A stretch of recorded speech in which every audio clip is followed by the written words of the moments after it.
we have the butter melted here, it's kind of boiling, we're going to insert the flour and whisk on a lower temperature. And we're just going to keep whisking this so that nothing bad happens.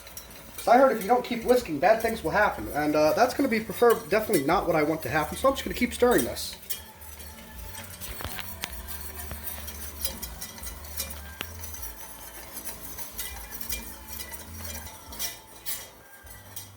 This whisk is terribly clanky.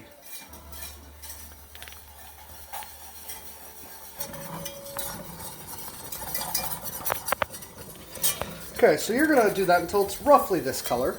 And then you're going to very slowly add 1.5 cups of milk while whisking continuously. Do you know why you do it slowly? So bad things don't happen.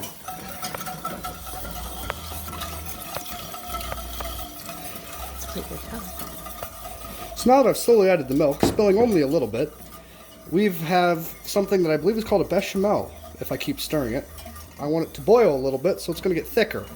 It's going to get, I don't know, more French, I guess? I don't know, it's a French sauce, so I'm assuming it's just very French in general. But while I do this, I'm going to use the double hand technique and give my pasta a stir as well, so it doesn't stick together.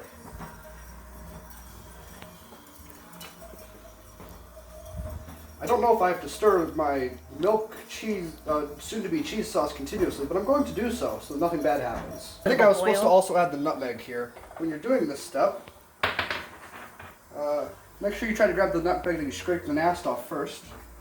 And you can either use a grater here, grate things, or if you don't have a grater, use a knife, but be careful. You just want to scrape it off the top there. But I'm not going to do that because I'm not good at it. Don't try that at home. Yeah, I'm at home. I mean, they're going to have to try it at home if they do it. So just add a little bit of nutmeg. And I'm just going to let that boil. While I let that boil, I'm going to stir the pasta again. I'm just announcing every stir of the pasta because I feel like it. I really don't have to. Nor is there any reason to.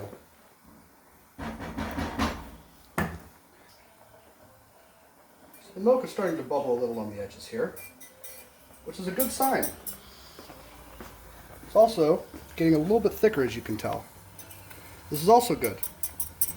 So I'm just going to wait for it to boil, which should not be much longer. I'm then going to turn it down to a simmer and insert cheese.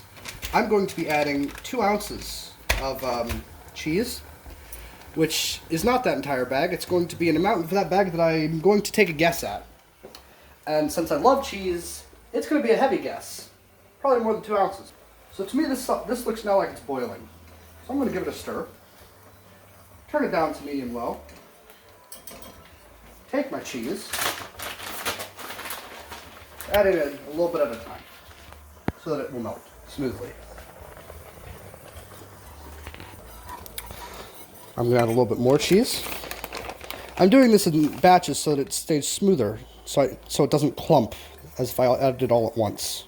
I'm going to add a little bit more cheese because I like cheese. This is really terrible, though, I imagine, if you're lactose intolerant. I remember when I was lactose intolerant, I couldn't have cheese. Anyway, as you can see, this looks cheesy, which is good. This looks ready. So I'm now going to season it with salt and pepper. I got some fancy peak salt, but salt will do. Or normal salt, whichever you prefer to call it. I'm just going to stir that in. I'm turning the temperature all the way down to very low because I don't want it to cook it much more. I just want it to stay warm for the minute-ish left that I have for my pasta. Which, speaking of pasta, I'm going to give it another stir. Here's where you might want to, let's say, take a spoon, a little bit of this now, I believe, Mornay, and just give it a taste. Tastes cheesy, like cheese sauce. Kind of thing you want. It's good cheese sauce. Anyway, now, since I don't have breadcrumbs or anything like that, nor do I have any desire to take the time to bake this in an oven before I consume it, this is about as fancy as I get. Take the pasta, drain it, I'm going to put it back in the pot, put the cheese in that pot, I'm going to stir it all together. It's going to be delicious. And I'm just going to stir this sauce every once. Oh, wonderful. That's the timer for the pasta. Now, I'm going to turn the temperature off here, actually, so it doesn't burn. I'm going to take this pot, water, and noodles, and I'm going to take it over here where I have a strainer in the sink. And I'm going to do strainer things. I've just taken the pasta from this pot and put it into that strainer there. I'm going to return the pot to the stove for a moment. So I can have two hands to strain things with the pasta. I'm trying to be careful so I don't spill any. Because the less pasta, the less mac and cheese. And that's a shame. It's a shame to have no mac and cheese.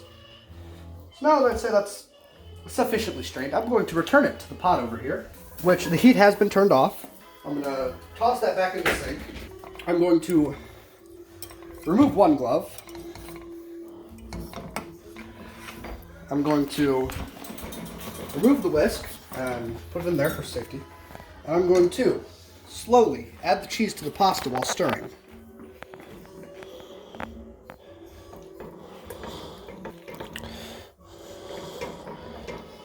Never mind. I gave up on that already. I'm going to get all the cheese into the noodles and then I'm going to stir it. There we go.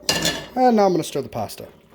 Hey, you can up and over to the sides, are you? So as you can see, the mac and cheese is starting to have the appearance of mac and cheese. And just to make sure that everyone caught it, there is no heat here. The heat is off. This is not cooking anymore. And as you can see, we now have mac and cheese. So now I'm going to grab a bowl.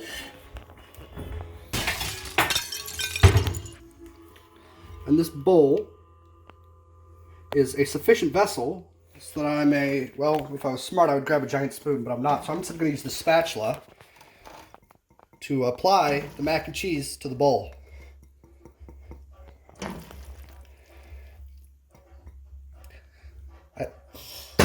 I'm grabbing a spoon.